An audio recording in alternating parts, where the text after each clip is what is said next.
Welcome to the Healthy Over 50 podcast, a space where we explore what it really means to stay strong, energize, and perform at your best in midlife and beyond. Today's conversation is a powerful one.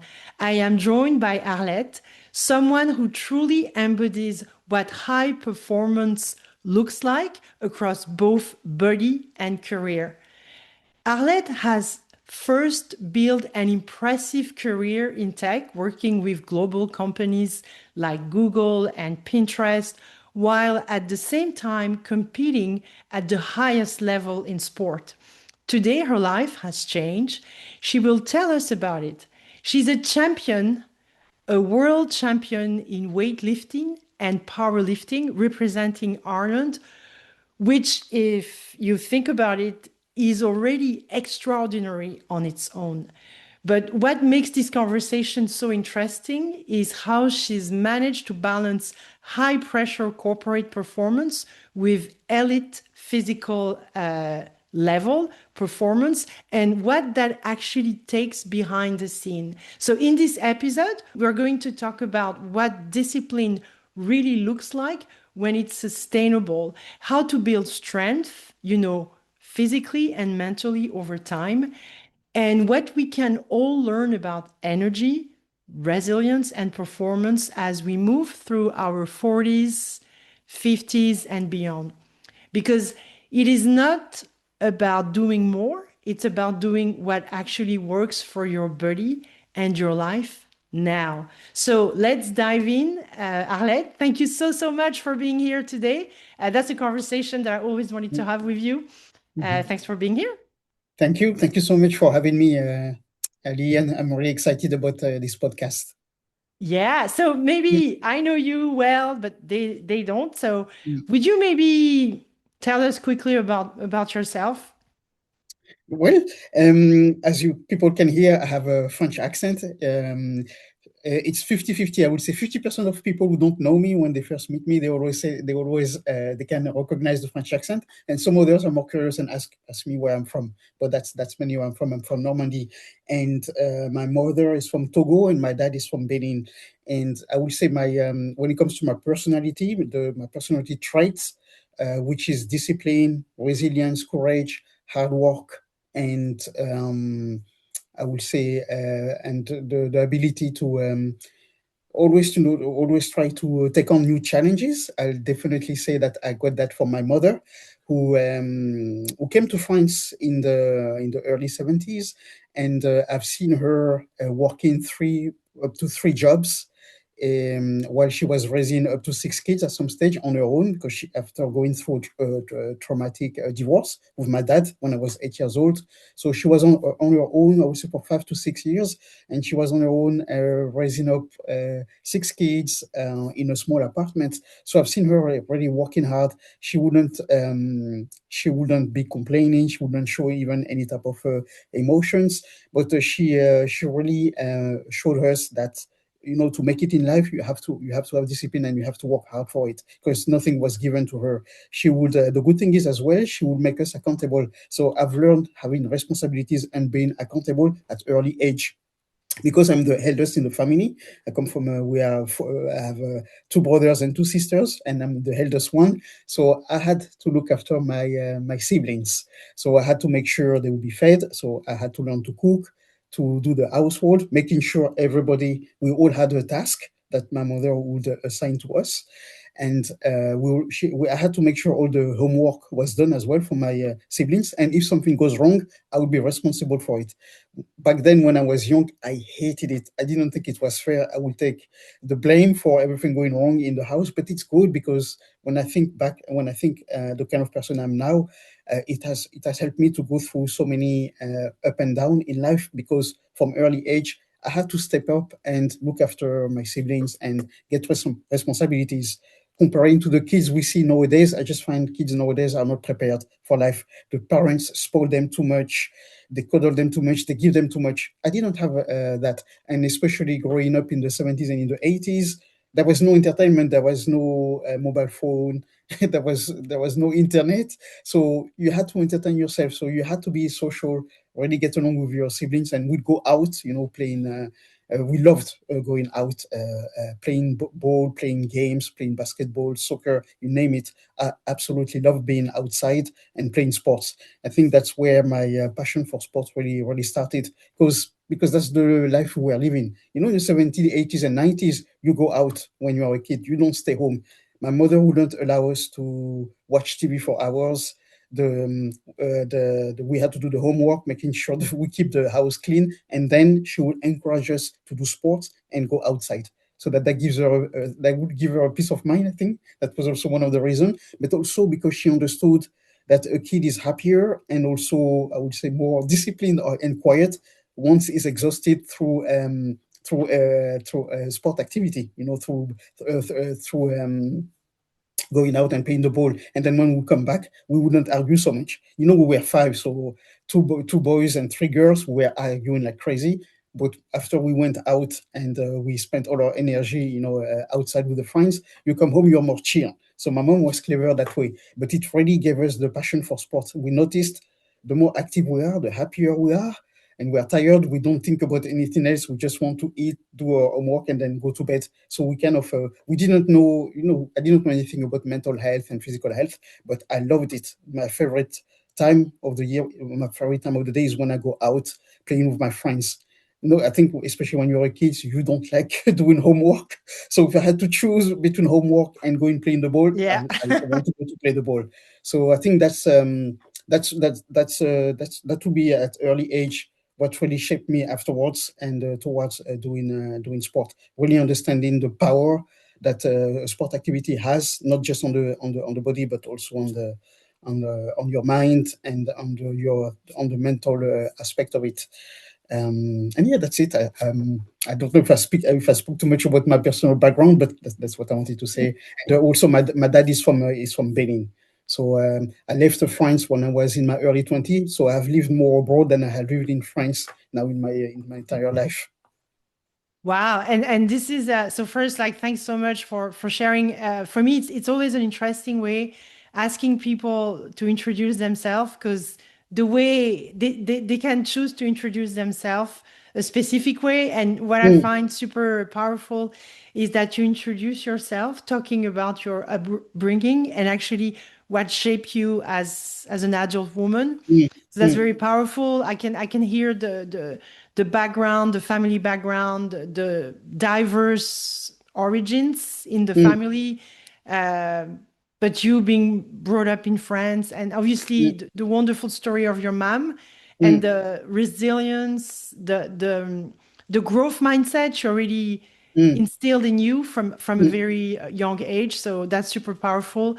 mm, I'm a child of a family of five kids as well, so I can mm, relate to a lot of the examples that you shared. I love being outside, the mm, TV, not being allowed to watch TV. I grew up in the 70s because I'm 48, so I mm. understand that. I didn't have the Yeah, right to watch TV whenever I yeah. wanted. There was a specific time for that.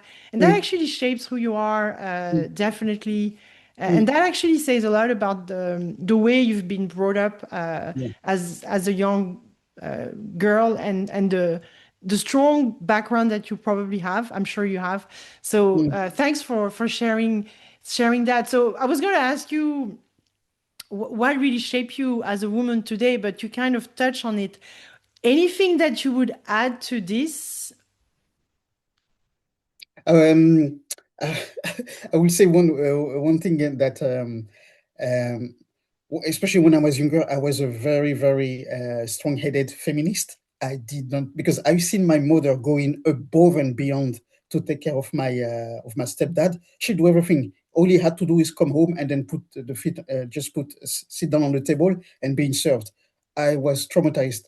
I didn't want to be in a relationship. I was like, if that's going to be a relationship where I'm kind of I'm the one doing everything in the house. No, no, no, no. So I think because I've seen my mother being over traditional, I didn't. I was really like a pure feminist. No way I wanted to be with a guy.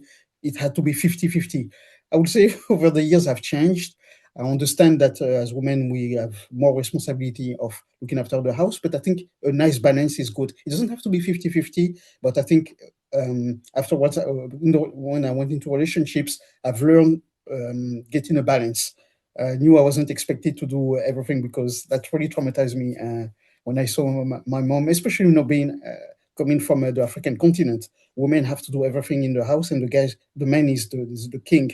That's just something that was really into my core. I was like, that shouldn't be the way. But I've changed. I have evolved, and I've been in a relationship where there is a nice balance. I'm not. I don't do everything. The guy as well is cooking a bit, and I'm doing the cooking, and I'm cleaning the house. He does as well a bit. So it's nice now. I like the fact that we live in more modern era. So the woman is not expected to handle all the household. This world doesn't exist anymore. Yeah, no, but that's super Mm, interesting. I think you said balance. I think balance is key, and that's mm, probably, I think, a key learning for anybody navigating the world today. I mm, think balance is critical. Even balance in opinions. I think I started as a feminist a long time mm, ago, and as mm, you get older and wiser, and that's a personal opinion. Obviously, mm, I'm not a feminist. I believe in balance, and I think mm, men and women have different things to bring to mm, the table. Now every single couple have to mm. define Yeah. has every single couple has to define what balance is, Mm, and that's a very personal yeah. definition. And on the African, because we both have African backgrounds, Yeah. Yeah. I've seen it all, even in my own Mm, family, from very traditional to mm, very modern. So mm, like some people in my family are extremely modern. So but yeah, everybody, we all have different personal experiences. Um, what would you say? Because you touch on your mindset already, like mm, from the get-go, the way you were brought up, like your mm, mom is a role model, and mm, it's the inspiring example of mm, many African women who came to mm, Europe mm, that we know of. Like I hear the story of your mom, I know many stories. Could you touch on the mindset? You touched on the background, but now what is your mindset around work, ambition, and success today? mm. Today. Oh, it's a great question because it has changed so much. I would say because I've seen my mother struggling, I really, especially when I was younger, for me, the success was you get you get an education, you get a high paying job, you get married, you have kids, and you have your house. That was for me like the perfect model. That for me, success looked like that. A successful career that pays you a lot of money, that enables you to buy your house, get you married, and have the kids.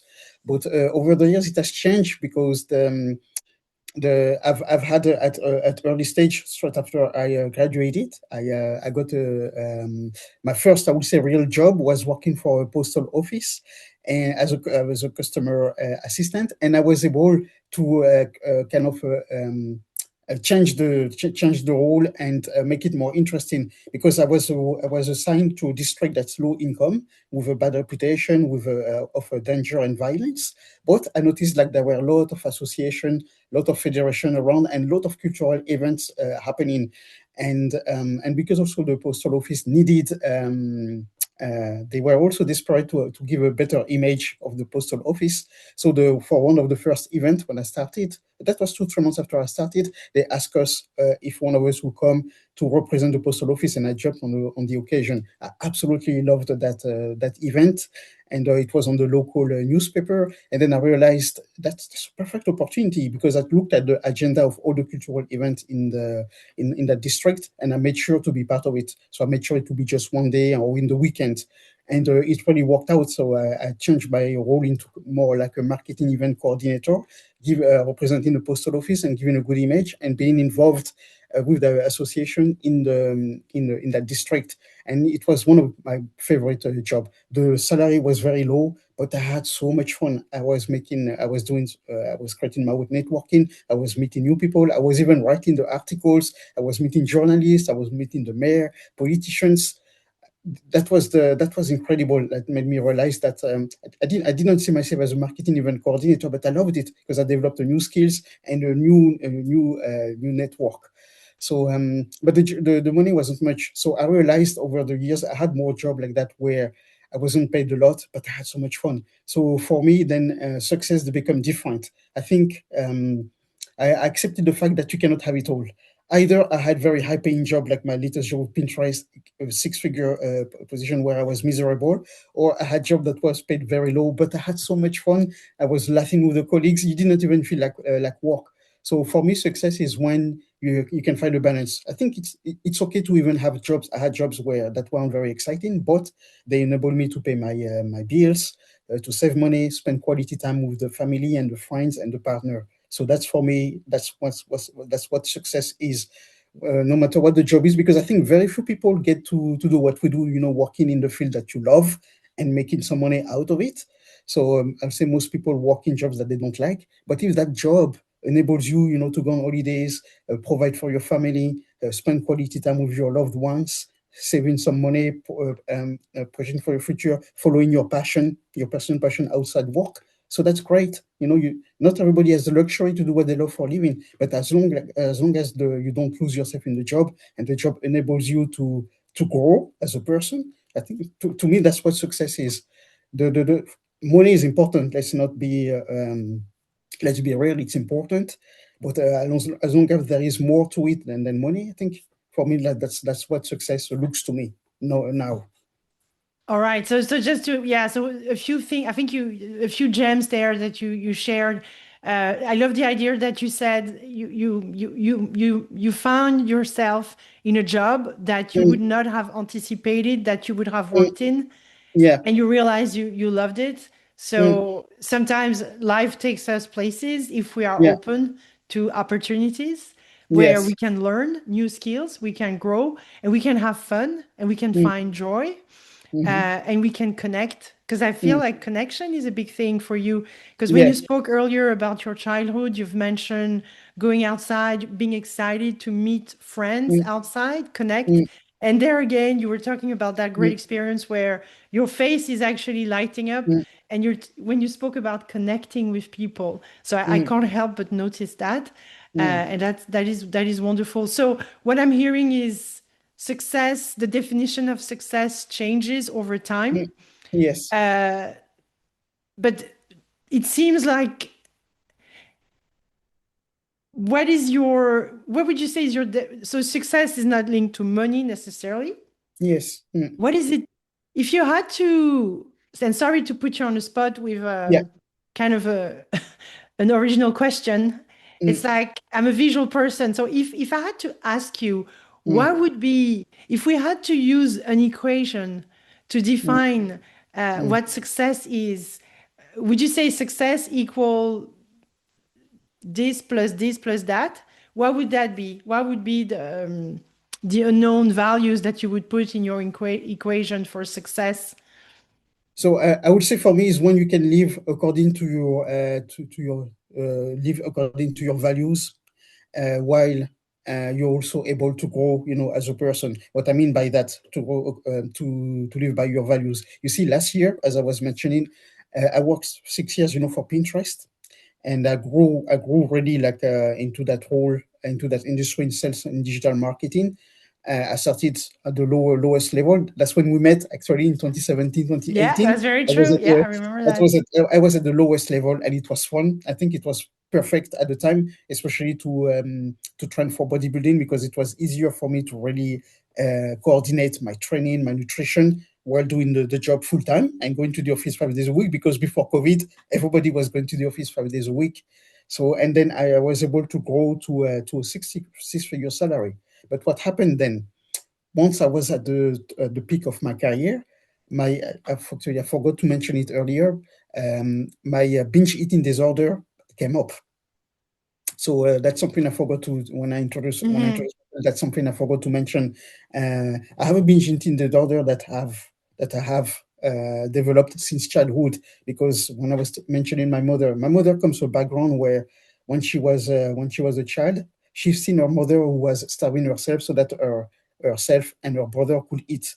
So she comes from a background where she didn't have food Oh on the my table God. every Okay. single day, and she got traumatized by that. So when she came to France and she has money, my mother would always shop for an army. I've grew up with a huge amount of quantity of food available in the fridge, in the freezer. My mother would always overshop and she would always overfeed. Everything was around food in the house. She would shop like for the whole supermarket. It was But that's something that's normal. crazy. That's totally understandable. And that comes from Yeah, love, actually. yeah. For her, that was how she showed love. But everybody Mm. in my family now, we all have binge eating disorder. So that I have managed up and down. But when I came to Pinterest, I think I weigh some. I'm gonna give kg, so it's easier. I Yeah. think I was like 84, 85 kg, and when I left when I went before I went on sick leave, I was up to nearly 120 kg. So I Yeah. gained, like a huge amount of weight because of my binge eating disorder. And my colleague, because at the time I was still competing in powerlifting, I was still getting title. So people were confused. People were thought that I was getting that big because it's for the sport, and it's not. As a power Okay. lifter, you don't have to be big to lift big. So Hmm. it's just I would the binge eating disorder. The way it works is I would eat my emotions. I'm stressed. Yeah. I'm feeling lonely. I'm ashamed of something. All my emotions is through food. That would be my therapy. So and I could eat a quantity people cannot even realize. I can eat 3, 4 pizza, and I will still be hungry. It's just my brain doesn't process, when I'm full. My body's Yeah. telling me I'm full, but my brain says keep going, because we grew up with that scarcity mindset where if you don't Yeah. eat it now, you are missing out. That's called scarcity mindset. So I grew up with that, and that's something I've battled the past 30, 40 years. My weight have gone from 65 kg to 115, 120 kg the past 30 years because of my binge eating disorder that started in childhood. So 2 years ago, I decided to really look after it. I spent 6 months in a national eating disorder to um, to really learn how to deal with the eating disorder. I think I still have it, but I'm fully aware. I'm aware of my emotions. When I eat with full awareness. I eat when I'm hungry. I'm listening to my body. I'm listening to my emotions, whether they're negative or positive. They are fine. So I've learned a healthy way dealing with my emotion and my trauma. So that's what I learned during the National Eating Disorder Center. So it's been nearly 2 years, but I'm still in treatment. It's ongoing. It's a daily battle. So even like last Friday, I wanted to buy my treat for the weekend, and I love spelt cakes, the spelt cakes, and I was tempted to buy three because I'm like, it's my treat. I have to have it now, or I'm missing out. So even the scarcity mindset still follows me, but I'm able to identify it, and I have to talk myself out of it. Said Arlette, it's fine. You're gonna have a couple of rice cakes, and that's it. It's not the end of the world. You have some more some other days. And I had to talk myself. I was even the shop assistant was wondering what is she doing, because I have to talk myself in front of the space cake. I have to meditate. I have to. So people don't understand it's an addiction, and I've accepted it. You have to treat the eating disorder like an addiction. It's like being addicted to drug or to alcohol. People don't realize it's a daily battle. So sometimes when I go to the supermarket, I have to calm my mind and say, Arlette, it's fine. You buy just what you need, and then you still have stock. It's fine. You eat. You will come back to the supermarket and you buy some more the other days. It's not the end of the world. It's not the apocalypse. You don't have to buy the whole division. It's fine. So this is a daily. People don't realize, but I have to talk myself like that every day, even when I go Wow. to Tesco. So that's why I decided it's time for me to go. Money is not everything. So I left a very, very well paid job, and I didn't have any job, no safety net. First time in my life, I leave a job and I don't have another one lined up. And I decided to leave. And the great thing is, 3, 4 months later, my local gym where I train told me they needed someone to work part time. So I've been working there part time since October. And I had no plan when I left. I was like, I will see where the life takes me, because I wanted to live according to my values. And for me, mental health is important. So that's what I value first. And then having enough money to be able to handle my expenses is important as well. So I have that. I have the stability there. And then earlier this year, I got a new client. I do personal training with her. And financially, it's for sure I'm making a third of what I used to make, but I'm much happier. Especially my mental health is the best that it has never been. I'm happier. I look good. I'm turning 51, but even I feel like I'm looking as good as when I was in my 20s. I've never been happier than I'm now. So that's why for me Wow. success is living according to your values. You will make tough decisions. You will have to live outside your comfort zone, because I was in my comfort zone at Pinterest. I could have kept going, but I would have hit right bottom if I had kept working there. So it was the best Wow. decision to walk away. That's wonderful. So I just want to pause here just to so a lot of things that you've shared here. First, thank you so much for sharing because this is so personal. And on top of that, it's quite amazing. I have to say the level of awareness that you have, like the examples that you're sharing, like when you go to the shop and you have to speak to yourself and being aware of your like thoughts, emotions, because Mm, those are causing the reactions and the mm, actions. mm, So thoughts, emotions, they're really linked to the energy we hmm. have, whether Yeah. we feel afraid, angry, or we feel more kind of calmer. So it's just almost like having yourself like being able to have your own perception of yourself Hmm. and look inwards to see where you're at Hmm. and then adjust your behavior accordingly. So Yeah. that's super powerful. Like it's almost the example you shared is almost like a tool Yeah. that people can use as well. So thanks so much for that. So my initial question was though, what is your equation for success? Mm. So that is, could you just give me the key items in that equation? For me, a work and life balance, and then living according to your personal values. Okay, work Mm, and life balance mm, and living according to your personal values. Okay, that's mm. great. That's great. Cool. So that there is a bit of happiness in it, right? If you're living according to your Yes, values. yes, exactly. Because when you live according to your values, I think you live in your true self. You live Mhm. into you live life on your own terms. That's what I meant. Yeah. Mm, Okay. Now that's super powerful. Yeah, for mm, me it's the same. At 48, things have evolved. We have a very similar mm. story.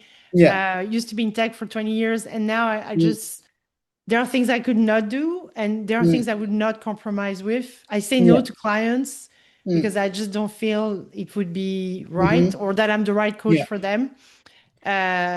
Or I would not work with an organization that I don't feel aligned with. Yeah. So it's for me. So success for me is linked to a bit of happiness because if I'm not Hmm. happy where I am, Mm, to me that's not real success because it looks like yeah. success on the outside but Mm, inside is like mm, misery or a nightmare. So to me mm, that's not success because there is no yeah. happiness deep inside. Mm, And in the long term sustainable success, I mm, think you gotta have some internal happiness with it because yes. it's exhausting to Mm, keep going. mm, But anyway, I can keep going on that topic for a very long yeah. time. But I Yeah. want to hear more about you. Sorry, did I Mm. interrupt you? No, no, not at all, not at all. No, that's true. I didn't mention happiness, but for me, because it's so it's for me it's so obvious. That's why I didn't even mention it. But you're right, because I feel like when you live yeah, according on your own terms and according to your values, obviously it will lead to happiness, and it's everything. To me, it's so important. Even if we cannot be happy every single day, but at least working towards that, and being content Yeah, with it, I think to me is the yeah is key. totally. And I think people, not everybody, when they think about their careers or their lives, not everybody thinks about happiness. I think a lot of people forget about it. I think now Mm, it's becoming more and more. People mm, realize that it's important. It's okay if you're mm, not happy to look for happiness in what you do. But mm, I don't think it's obvious to a lot of people. People are just yeah. waking up now. Mm, Um, all right. So, something that I'm really interested in, and we have a lot of things to cover, but I have to talk about the kind of the elephant in the room because at the end of mm, the day, you are a world champion.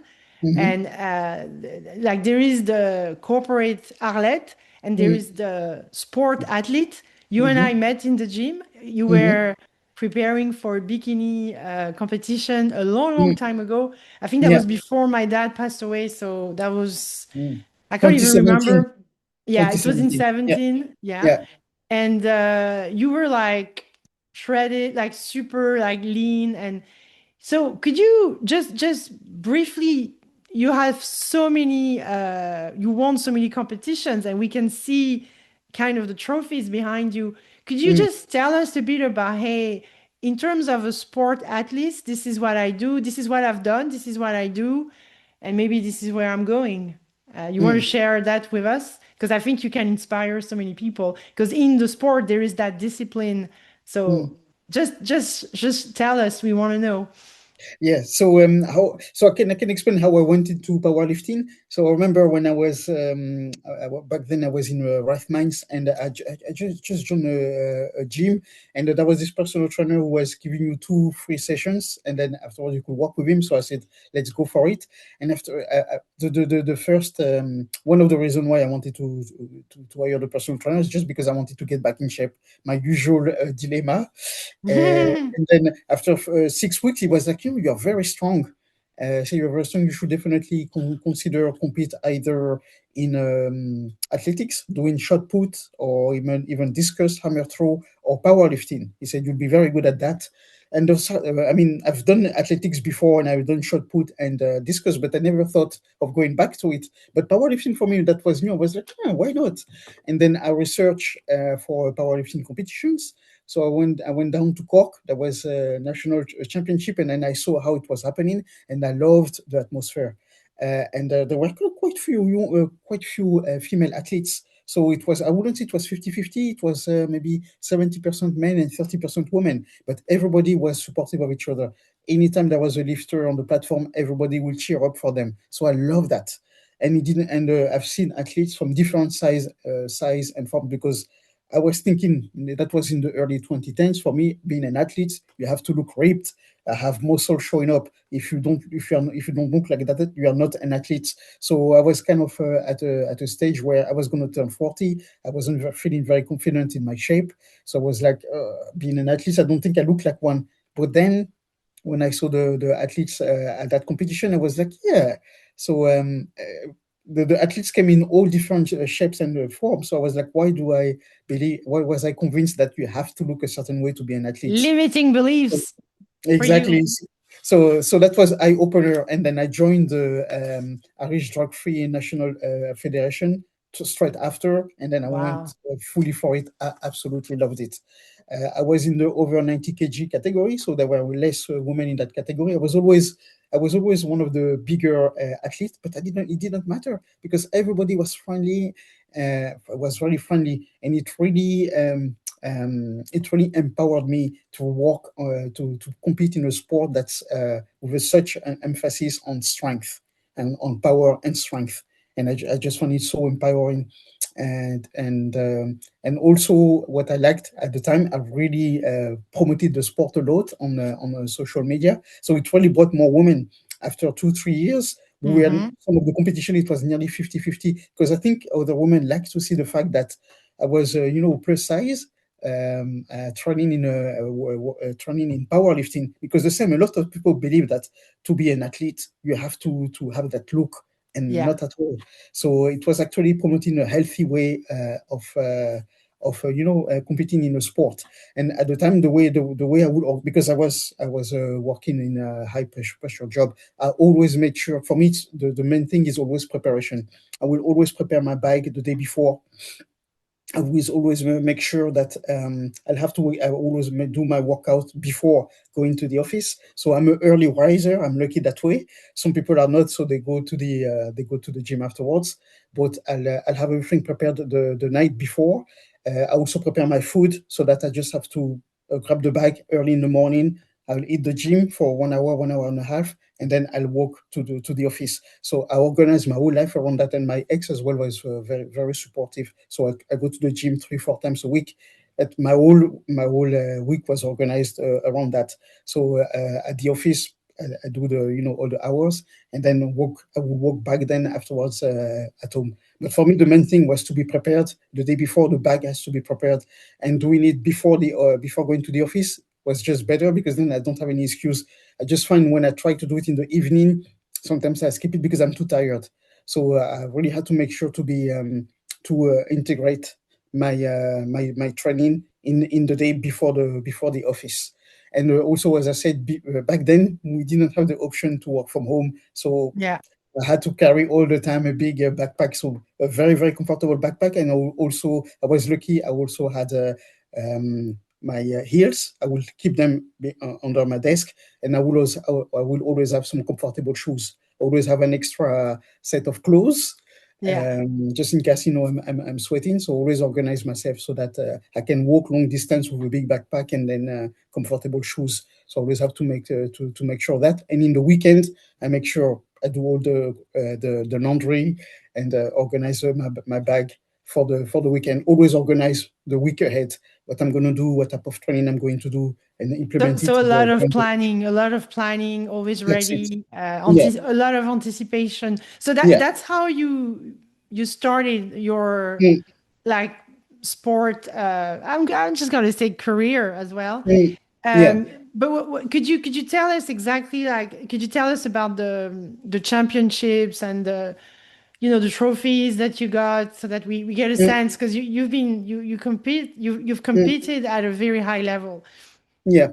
So the first one that I qualified first for the World Championship in Scotland in 2013, after winning the nationals and the Europeans, and that was amazing. So in powerlifting we have a three lift, we have a three tries per lift. So the first one is usually the squat. That's the one you get behind the squat behind the bar is behind you and then up and down, and then you get three tries. So usually you start on the lighter weight and then you go up to hit your personal best. After that, we have the bench press. And the same, you have three tries. Bench press is a bit more tricky because you have to, the judge can fail you very easily because you have to wait, you have to hold the bar until they tell you to put it back up. And then the last one, that's my favorite lift, that's the deadlift. So that's the one Yeah. from the bottom and then up. The same with the three tries. So I set up a world record at 165 kg. Wow. So I was super Sorry, happy. 165 kg bench press or No, but the bench press I got 65, I think so 65 kg. sorry, what was the record? Was it was it like squatting or deadlifting? So I set up a record for the deadlift. Deadlift. With Wow, the deadlift, wow, yeah, yeah, 175. yeah. The 165. Wow, that's Yes, massive. 165. So for the bench press, it wasn't a world record, but it's really the deadlift that carried me. And then for the squat, I think I got 115. So and then they take the total, they will add up the total, and then they will see where you stand. And then the total then gave me the world champion title in my weight category that day. So that's how it works. So it's long days because we were about, I think, 300 or 400 athletes on the day. So the days can go very long, very, very long. Wow. You have to be patient. Although they try to have two, three different platforms, but it's only one athlete at a time. So Yeah. that's why it can take, it's exhausting. You'll be exhausted by the end of the day. Yeah, My God. depending on the number of athletes. So that will be, so I took part into at least over 20 powerlifting competitions in a period of time of for 15 years. So that's Yeah. how I got the four titles. I competed as well in bodybuilding 2017, 2018. So I got three titles as well, national and international and European titles as well with NIFMA. And I also competed in athletics for 1 year with Athletic Ireland with hammer throw, shot put, and discus. So I did that for a Wow. year, and then I gave up because I was doing both powerlifting and Yeah. athletics. So I gave up the athletics and I focused on the powerlifting. And That's then now amazing. I'm going back to bodybuilding because now that I've overcome my eating disorder, so I'm going back to powerlift to bodybuilding. My first show is in 5 weeks, 7th of June in Northern Ireland. So it's exciting now because it's the first time I get to compete and I don't have a corporate job. So it's perfect. I You have can all the do time it, to prepare. relax, be focused, no Yeah, be stress. focused, And no distraction, no stress. So it's the best. that's wonderful. Mm, A question that most women that are listening would have, and I mm, really want to hear your take on this. Obviously, you specialize in building muscles, right? You mm, know how to do that. You've done it. mm, Obviously, you have the kind of body that I remember that you build muscles quite easily. But Mm, for any women out there, because I know you said you're 51, so mm, most of us are close to 50 or over 50. mhm, What would be the advice you would give to a woman that goes to the gym like twice a week or three times a mhm. week, and they want to build muscle and they're struggling because they are at that stage of life where it becomes a bit harder? Could you give them like three tips or two tips, or just like your two senses on how to do that, how to do it right? So first of all, is to have realistic expectation, because I think one of the mistakes that I hear as well from my friend, they are chasing the look they had in their 20s. That's not going to happen. I think you have to chase getting the best version of yourself that you are right now. Another thing is you have to be patient. It's possible, but it just takes more time. Especially if you are if you're a mother, you have a lot going on in your personal life. That's going to add up, more cortisol, more stress. So that's going to take even longer. So that's why I was like, I would be like very be very patient, and also definitely look at the protein intake, because I think a lot of women have tendency to not eat enough. To be honest, they always feel like they are eating too much, but really make sure that they have protein at each meal. So we're all different. Some people only eat 2 meals or 3 meals. That's why I'm not going to say, oh, you have to eat 4 or 5 meals with proteins. No, no. Let's say if you eat 2 meals a day, make sure that for each meal there is a good balance of protein, fiber, and then carbohydrates. If they can, they really have to be, I would say, um, they have to be disciplined and I would say consistent with the nutrition as much with the training. And I would say for someone, for instance, who trains twice a week, that's maintenance. You cannot expect, I would say, changes with twice a week. You have to look at 3 to 4 times a week. And then I know not everybody can afford, personal training, but definitely when you join the gym, always make the most of. They usually have one induction session, or at least, and they can design a program for you. If you don't want to spend money in the personal training, at least do that. Make sure they show you the machines and so on, and they write for you a program that you have to stick to at least. I would say you have to go to the gym at least 3 times, and definitely being patient. When you are 50, you can definitely still gain muscle, but you have to give yourself 6 months to a year, because we are not in our 20s anymore. The body doesn't change so quick.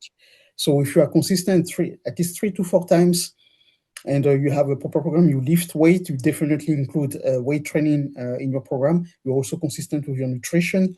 Make sure you eat enough protein. Don't undereat. Don't think because you have to eat less to lose weight. Is the complete opposite. Like as I was saying, I'm training for a bodybuilding competition. I'm eating 5 to 6 meal, and I've lost. I've lost in 2 years. I've lost nearly 50 kg eating more.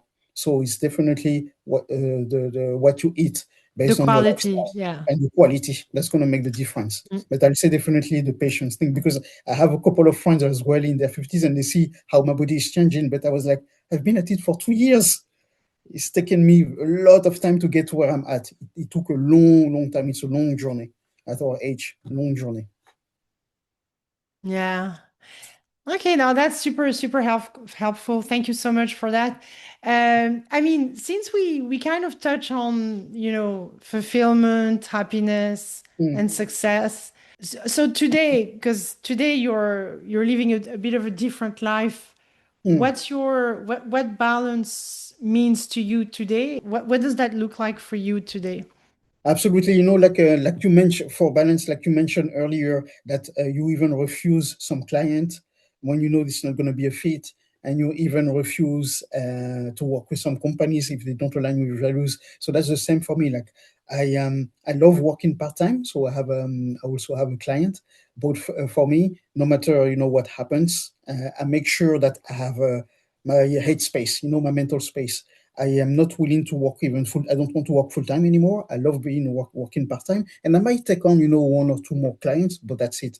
I'll make sure that I have like 1 or 2 days for even 3 days for headspace for my personal space, so that because I had burned out in the past, so I'm really careful with that. I always structure my day making sure there is a bit of a breather, there is a bit of time where I can have time for myself. Because I don't do well if I try to do 4 or 5 things in a day. I've tried that before. I'm terrible. It doesn't work. So one thing at a time, one thing at a time. I don't know if it's with age. I'm not like I was before. Before I could run and I could do 5, 10 things in a day. I'm not able to do it anymore. So I'm aware of my limitation. I can stress very easily and I can get overwhelmed very easily. So I structure my life now and my week so that I do one thing at a time. And even if I have to refuse full-time jobs or more clients, I will refuse because for me, the balance is so important. It's very important. So I'm very careful with the type of jobs I would take and the type of clients I will take. Even like sometimes my clients, when we started, she wanted us to train like 3, 4 times a week, and she hadn't been training for like 4 years. And I told her, no, no, no, no. We start with 1 or 2 days a week, and then you do an extra session yourself. Easy, because Yeah. she wanted to go all in. Said that's not the right way. You have to have a balance because she hasn't worked out in 3 years and she has a young born baby. It's not Yeah. realistic. Now, and So as you know yourself from your yes, experience, mm, you're in for the long haul. yes, yeah, That's how you achieve results, yeah, mm, with calm and awareness, self-awareness. yeah, Totally. yeah, So, mm, all right. Now, I'm sure when you transition mm, from corporate to your current focus, I'm sure there were fears mhm. that came up. Would you touch on those? Yeah. So it's a great question because my mother freaked out. The I parents, can only imagine. they were the ones freaking out the most when I took that decision. And therefore they made me freaked out and doubt, my decision because I was like, oh my Lord. That They sounds made like my story. My God. Yeah, they were like, I was like, oh my God, what happens when that I'm not going to have a pension anymore? I'm not going to have a regular income coming in anymore. What am I going to do? I'm going to be homeless. I'm going to end up on the street. And then I was like, those are fears and they are valid. But I'm like I lived before with a lot less money and I survived. So I'm like, worst case scenario, I say I'll be fine. There is always a solution. And the good thing is in Ireland, there are a lot of jobs. I can always take a cleaning job. There is always an opportunity to do a job I might not like, but if I'm really under pressure financially, there is always a job I can take to Yeah, to but get we some money we in. So I we just I went with the flow, and I was like, this is where meditation and then self awareness is very important. I was writing my diary, doing the meditation every day, and then I calmed down, and I was like, I believed in my choice, and then before I got the opportunity to work in the gym, and I'm very happy now since. yeah, but on top of that, with your experience, like Mm, seriously, you can land any job you want because an experience in what digital marketing, sales, it's you get any job. To me, it's like you have the skill. Actually, to be honest, that's what I thought. But I got talking about the job market. I got a big slap in the face because my parents were so scared and I was doubting my decision. I started applying like crazy for 6 months. I applied for lots of jobs, not getting anything. I'm either overqualified, and I was reading that only 80% of the CV the companies receive, AI does the filter. So you get, it's very hard now. It's actually very hard. The job market is more ferocious than ever. At And the when you have moment, no obviously. experience, Yeah. that doesn't mean you get in. They actually don't like it. Yeah. I mean, there are a lot of people on the market at the moment. Yes. So, Yeah. So this, that's why I'm this like, I gave up. yeah. To be honest, I was looking for a maniac for last 6 months because out of fear. And now I'm like, no, no more. No, no, no point. Oh, fair enough. So, Mm, so what I heard you say was like the fear of obviously lacking money, the fear of mm, being almost on the street. That's a nightmare. That's just yeah, that's paranoia, but yeah, it's natural. So, yeah. yeah. So, what advice would you give someone who feels stuck but they want to change, you know. I would say you have to get outside your comfort zone because we love our comfort zone. And usually, when you're stuck, it's because you've been doing the same thing for over and over. You know, for instance, I'm someone who is very I'm kind of an introvert. And then when I started the context prep, I was feeling lonely. You know, especially when you do bodybuilding, it's a selfish sport, and because of the lifestyle, you isolate yourself. So I was feeling lonely, and I was like, "What can I do?" And I decided I sign up for Volunteer Island, and I'm like, so that I'm going to meet people from a different environment. So I started Tidy Town 2 weeks ago. Absolutely loved it. I met new people, and I started reaching out as well, reaching out to other athletes who compete, just trying to create a sense of community around me. I went to London last Sunday to see competition to extend my networking. So I do things. I go outside of my comfort zone to meet new people. And I think that's what you have to do when you feel stuck. Get outside the comfort zone. And let's say if you know someone, if you know someone who is an expert, maybe in the field you are interested in, or and so on, that's kind of maybe in your circle. Reach out to them. You know, ask them for advice. Also, I think the one thing is we are scared to sometimes to ask for help because we feel like it's a sense of weakness, and sometimes you know you need to ask for help. I remember when I felt lonely, I told a couple of friends, you know, guys, I feel lonely. I'm looking for someone to train with. And I met a friend who did a we did a working out session together 6 weeks ago, and it really helped me saying out loud, I feel lonely, and I'm looking for like-minded people, or even getting outside of my circle of bodybuilding to meet new people. I did it, and I feel amazing going outside of my comfort zone and being honest and tell people I'm struggling, I feel lonely, what do you advise me to do? And they gave me great advice. That's wonderful. And that's a Mm, strength to be able to reach out to mm, other people. That takes yeah, strength. yeah. So there you go. Last question, maybe. What would you say to women over 40 who feel they are behind, they are too late? And it's just a general feeling as we're getting older. We might feel like that professionally if we want to make a change, or maybe physically if we want to change our bodies, or we're not happy with ourselves. Um, what would you say? Well, to me, I'm like, we live in a beautiful era where you can do anything at any age. And I remember I had that feeling 10 years ago. I saw that lady, you might know her, her name is Ernestine Shepard. She broke out, you know, on internet like 10 years ago because she was, I think, 78 at the time as a bodybuilder. She entered a bodybuilding competition at the age of 78, and she looked incredible. And she had picked up weight training when she was in her late 50s, and then she showed us what's possible, you know, when she didn't when it's possible when you challenge yourself.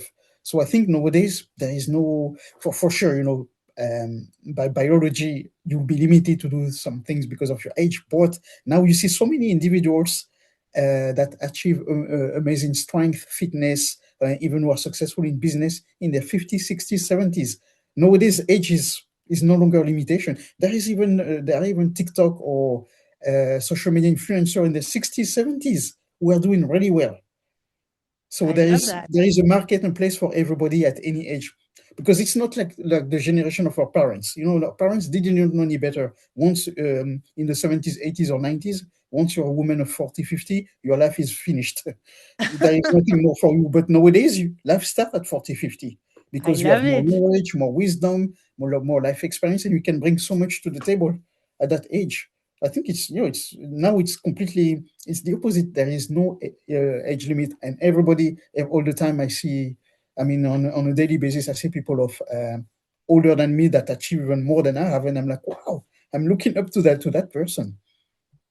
Wow, that's wonderful. Mm, And that's, you know, and as we wrap up today's conversation, what mm, really stands out is this: high performance is not about pushing harder all the time. Just mm. like Arlette said, it's about learning how to work with your body, your energy, and your life as it evolves. A huge thank you to Arlette. Thank you so much for sharing your journey. You've been so open, the wins, the challenges, and the mindset behind both There is so much in her story that reminds us that strength is something we build over time, not something we are born with. And if there is one thing to take away from this episode, it's this. And she just said it actually. You are not behind. You are not too late. You're simply at a different stage. And that stage requires a different approach. Whether it's in your career, your health, or your personal life, you always have the opportunity to redefine what success looks like for you now at this very moment. Thank you so much for listening to the Healthy Over 50 podcast. If this episode resonated with you, feel free to share it with someone who might need to hear this message today. And as always, remember your health, your performance, and maybe your next chapter. So I'll see you in the next one. Thank you so much.